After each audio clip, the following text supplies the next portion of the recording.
Hey guys, today I'm coming to you from my couch, not from my desk, because today I'm not in teacher mode.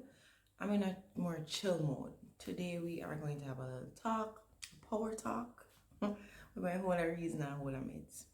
So, one of the reasons that I started this page was to bridge the gap. I said this before in my first video, to bridge the gap between everybody and those who are in the world of finance, layman and the technical financial professionals. And I find that the gap between the financial professionals and those who are not in the world of finance can be intriguing to some, but discouraging to others. And the discouragement mainly comes from what the expectations are or what their understanding is of what this whole investment and finance thing is about and where it is supposed to bring you. And that kind of brings me to the topic at hand today. And today I want to talk about financial freedom, what it is, and can we even ever get there. First of all, there's a lot of information now compared to when I started working in this industry. There's a whole lot of information now about finance and investing, and that's really, really good. I'm happy for that, and I'm happy that it is causing more and more people to take a proactive approach to their finances. But at the same token, there's so much information coming at you, and there is also a bit of glamorization or just hype, for lack of a better word, hype surrounding investing and finance. And so when we talk about financial freedom, that's the ultimate goal, right? That's what everybody wants. That's where we are headed. That's why we do this. So what is financial freedom anyway? If you ask anybody to describe what financial freedom really means or what a life of financial freedom means, it usually means a yacht of some sort, maybe multiple homes, mansions, world travel, a cocktail on a beach, always involved. There's a cocktail on a beach, you know, trips, spending, lavish lifestyle.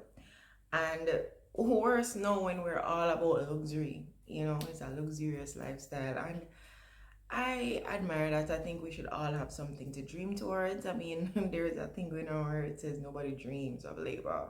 So if you don't dream of labor, we don't want to work, we want to chill and we want to have fun. And so we set financial freedom as this utopia and this final destination that we need to get to. And then you just try to apply financial freedom to you.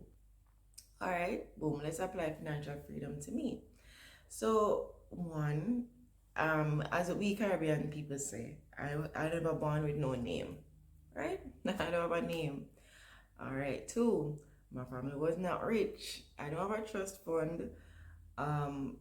So I don't have those things. So all right, that's two strikes against me already to become financial freedom in the sense that we spoke of. Three, lotto odds are really, really steep.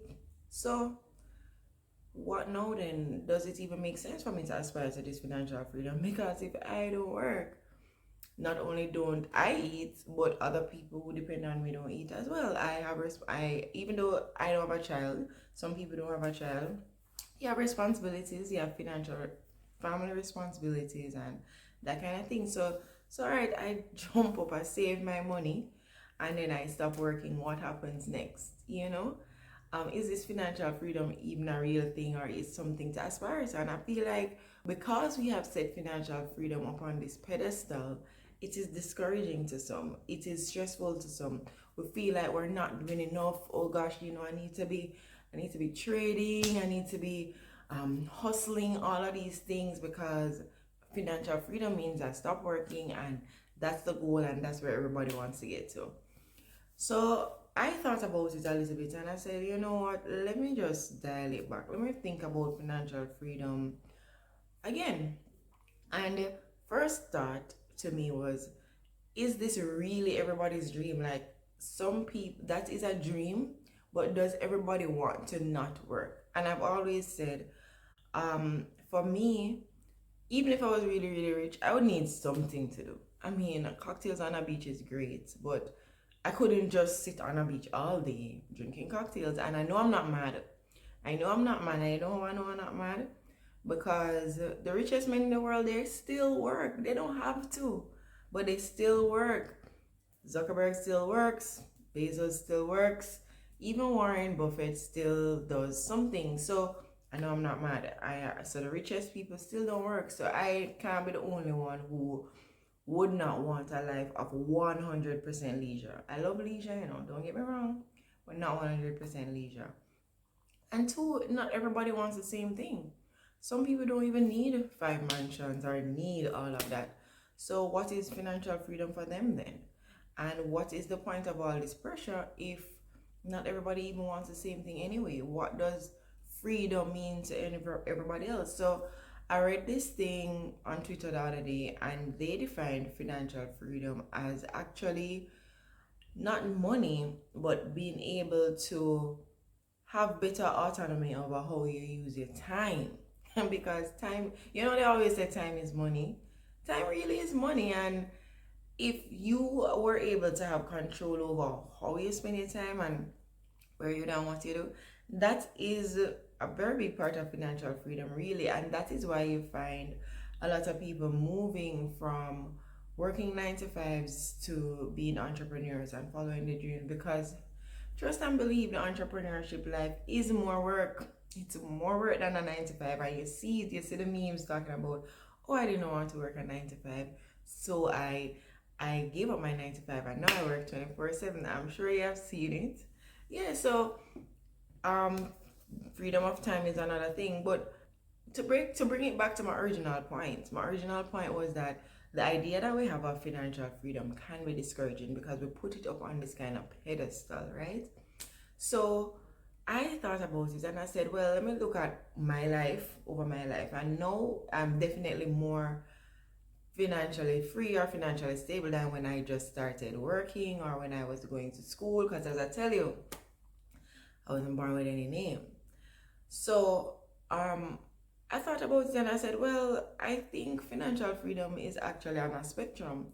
It's not a goalpost. It's not a one-stop place. It's what it's based on what it means to you, and there are many ways to get there. And I think if we were to be looking at financial freedom not as a one-stop destination, but more as a spectrum, more as getting more and more of that ability to use your time in the way that you want, more of being able to do the things that matter to you, then that would provide more impetus for people to look at their finances in a more meaningful way. And I wrote a blog post about this very recently. So this is kind of the idea that I brought about in that article.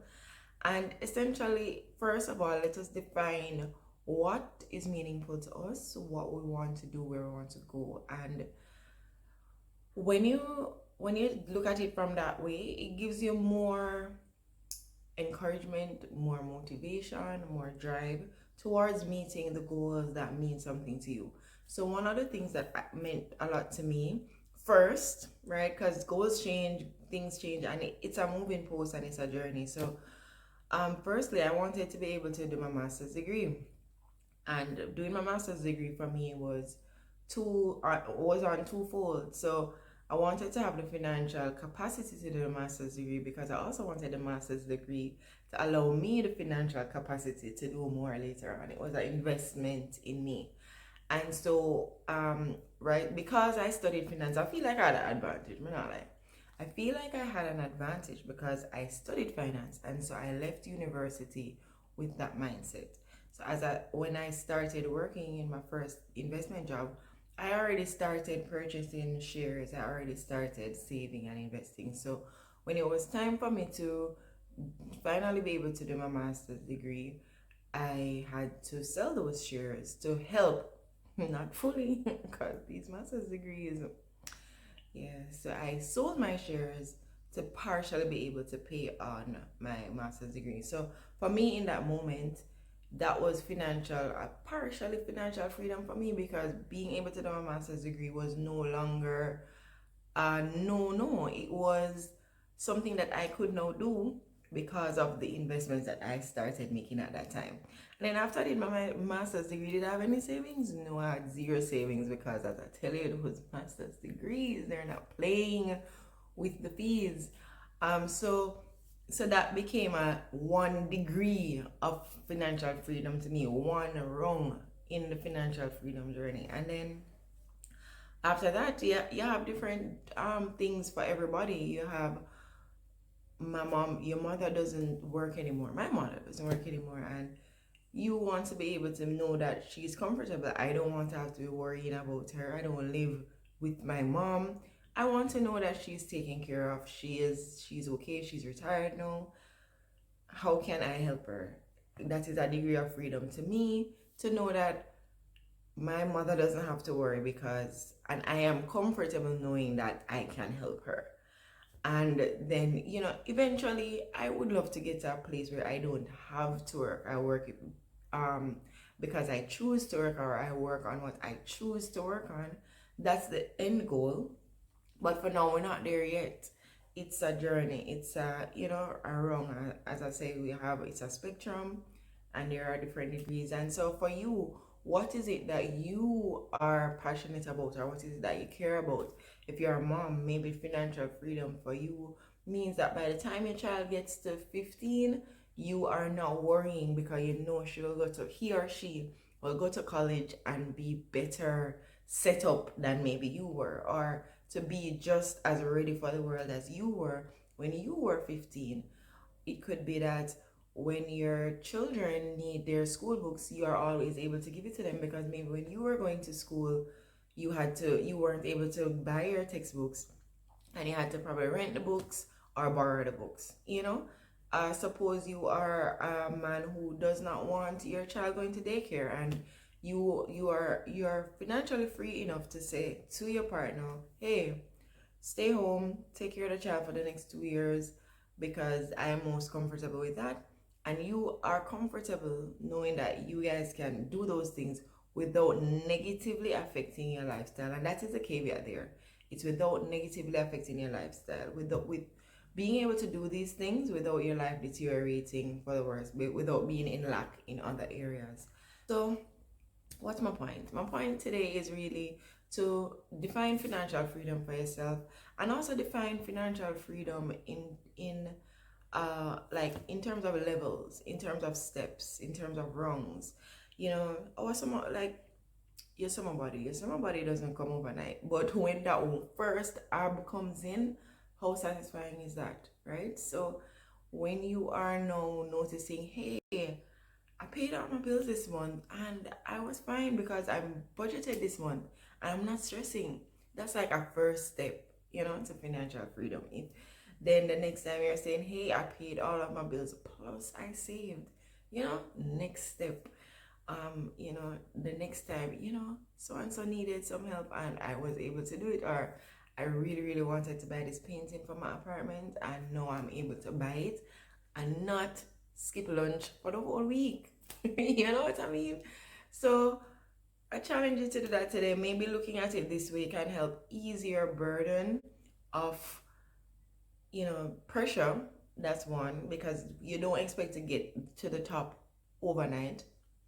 And then two, you are also, the goals are now within reach. The steps that you want to take are more realistic, because as I said, not everybody was born into the same situation, and not because you're born at a different level of comfort than others, or you just have a different life situations than others, means that you should, one, throw out any hope of betterment or improvement. Two, not make sure that you still look at financial literacy, proper financial management and practices as a way to steadily improve your life towards the life that you want.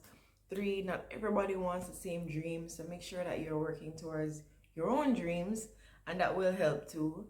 And four, it's not it doesn't have to be so one track. It doesn't have to be so following this one script, this one playbook, and this one hamster wheel.